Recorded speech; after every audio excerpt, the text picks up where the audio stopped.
So, good evening, good evening, good evening. We are back again. We're going to talk about Declan Rice. Yay! We are currently sat on the 19th of June and still no second bid. What's happened? Where is he? Oh, we know where he is. Playing against North Macedonia tonight. Yeah, maybe we're respecting England internationals now. So that's why we've not gone in with a second bid. Because we have to keep good relations with football clubs rather than actually doing what's required. But do smash the like button, people. Make sure you are subscribed to the channel. I want this on 90,000 subs by the 6th of August when we play City. Subtly Reacts. There is 2 videos out on that channel. One about Man City, their chairman being the most elite chairman in the Premier League. Oh, you're twerking for rivals. They're not our rivals. They're the only serious club in the league. Our rivals are the rest of them because they're too far gone. But it is what it is. People don't like difficult conversations. Make sure you are commenting, sharing the content around. I've got a video on that second channel as well about Chelsea and the Saudi group that are apparently invested in Clear Lake, the consortium that bought Chelsea. So go and check that video out as well because that's kind of funny. But get your comments in, get your super chats in, share the content around, all that good stuff. But Charles Watts, you know him, the Arsenal puppet. He has spoken, and I found this little report on it. He was asked about the Gunners, why haven't they renegotiated with West Ham and put a second bid in? He said, Arsenal are in talks with West Ham over Declan Rice. No shit, Sherlock. They are trying to come to a successful conclusion to those talks. I think the first bid obviously didn't meet West Ham's demands. I would say that Arsenal will know before the second bid goes in. I thought it would have gone in by now. I have to admit, it hasn't. So there is no second bid, despite what everyone's saying. Apparently calling into Watsy boy, Charlie boy, there's no second bid. I would suggest the reason for that is Arsenal and West Ham are trying to make sure that both clubs are much closer to the number before the second bid goes in to avoid any more disruption. Sounds good, doesn't it? Obviously, Rice is away at this moment as well, which doesn't exactly help for getting the deal done, as he's not here to get it over the line. Well, let me just stop right there before I continue reading the rest of it. Just because he's on England international duty doesn't mean Arsenal can't bid. Doesn't mean we can submit a formal offer to West Ham United because he's playing international football. What is he waffling about? Yeah, how does that stop us? Yeah, because he'll be going on holiday after this. Well, so we're going to wait until he's back off holiday? Like, what is going on here? He said, I think there are a few factors, but I would suggest that the main thing is that Arsenal, before the second bid goes in, want to be a lot more certain about exactly what West Ham want and whether the bid will be very close to getting it done. Right, okay, so let me just say this. Surely we were doing that before the first bid, right? Obviously not. So what have we been doing? Oh, I know. We're in talks with West Ham because we want to make an offer. So the talks are progressing. Yeah, they're at match points. Yeah, he wants Arsenal. He's given his word to Arsenal. He only wants to stay in London. All of that stuff, all the waffle and the jargon, and all these big words. In fact, I want to read some words out. Some of these words that these puppets use. So then we go and lowball them and put 20 million quid less on the table. Cool. Okay, so let's go through some of these little buzzwords that I've seen so far. And big up to somebody who sent this to me. Seducing, perceived, pushing for the deal, scouting the player, weighing up the options, monitoring, discussing. They appreciate the player, edging closer, studying, exploring, flirting, leading the race, targeting, prioritizing, considering, keeping tabs on the player, agreeing personal terms, following.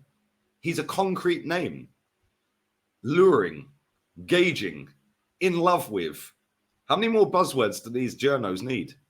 Like, real talk, how many more buzzwords do these journos actually need before people realize they ain't got a Scooby what's going on and they just work on behalf of the clubs?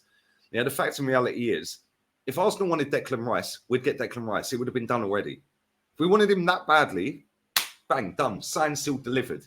Yeah, before he went on international break. Like, he was in the country, get it done. What have we been doing? We have been talking to this guy and his agent, or I believe his dad, since January. We respected that he's in a final. We respected that he wanted to stay with West Ham for the rest of the season. We've kept good relations with West Ham. Then we're in talks with West Ham for days and days and days. And then we're going lowball by 20 odd million. And now we haven't gone back with a second bid, despite the 91 plus 10. That was a load of rubbish, according to Watts. But then is he chatting rubbish? We know he's a puppet for the club. I mean, man's out here writing books about Mikel. Oh, Mikel's revolution. What revolution? The one that's resulted in no trophies for 3 full seasons. Like, what is going on here? Charging 20 nudge for that. Jesus Christ, is he mad? 20 quid for that book. You're on crack if you buy that.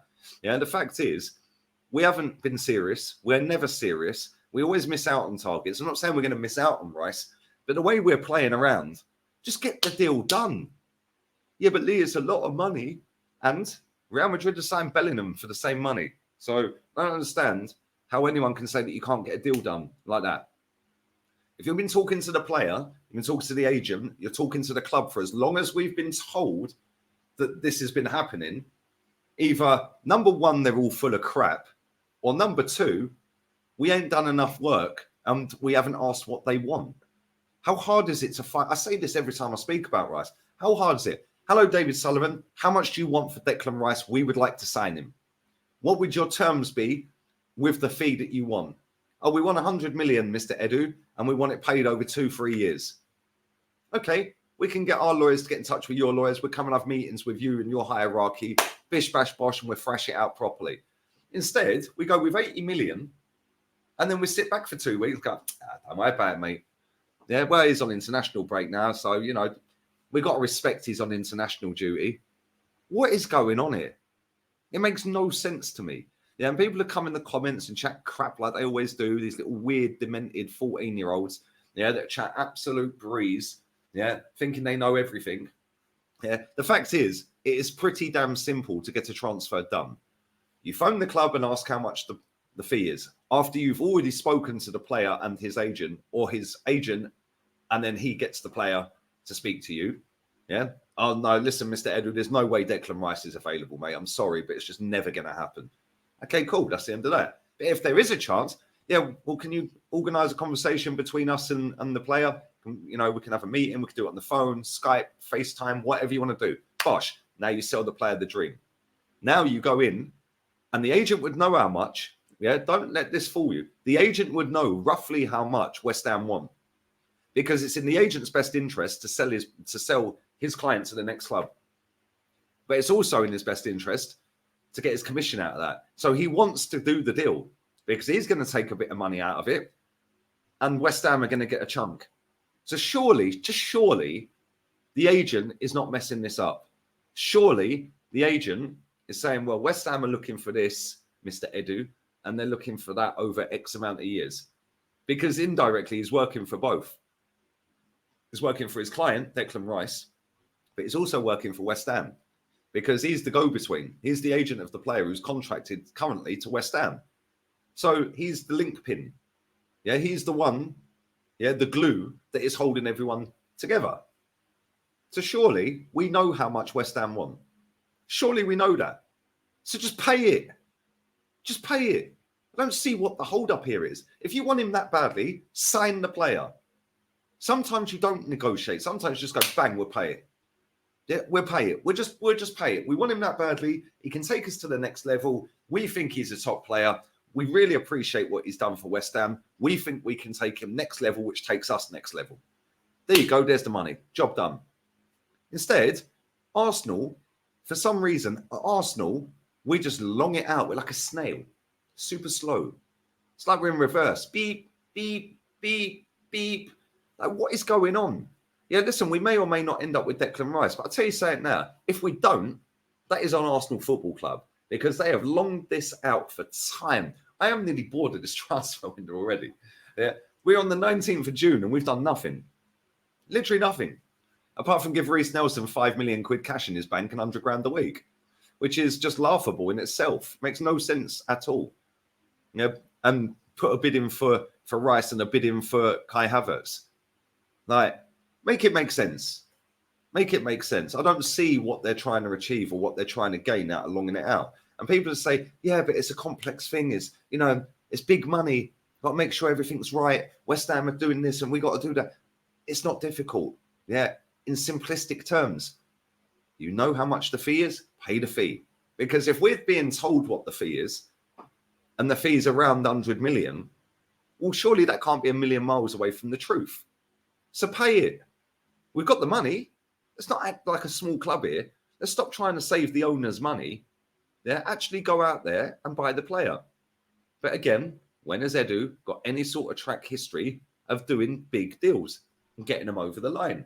He waited until Thomas Partey on deadline day when we knew that he had a get out of Atleti clause, a buyout clause of 45 mil. We knew that all summer. Why did we wait until transfer deadline day? Yeah, the club's gone, man. It's mad. But anyway, let me know your thoughts on that. Do go and check out the video about Thomas Partey. I dropped that earlier. And dropped a video earlier on this morning as well, or early afternoon, about Kai Havertz. Do go and check out the Man City and Chelsea videos on Lee Reacts. Sub to that as well. Smash the like button. Big up to everybody who's watched. Get your comments and super chats in down below. Make sure you sub into this channel. Like I said, I want it on 90k by the start of the season, the Community Shield. So listen, it's going in the right direction. It's just flying and flying. The other channels flying mad as well. The figures on that channel are crazy for the size of it. So yeah, big up to everybody who's doing all of that. And I'll be back again with 3 uploads on here tomorrow, 2 uploads on Lee Reacts tomorrow. And hopefully we'll have some movement on these deals. Don't hold your breath, though. It is what it is. Edu out.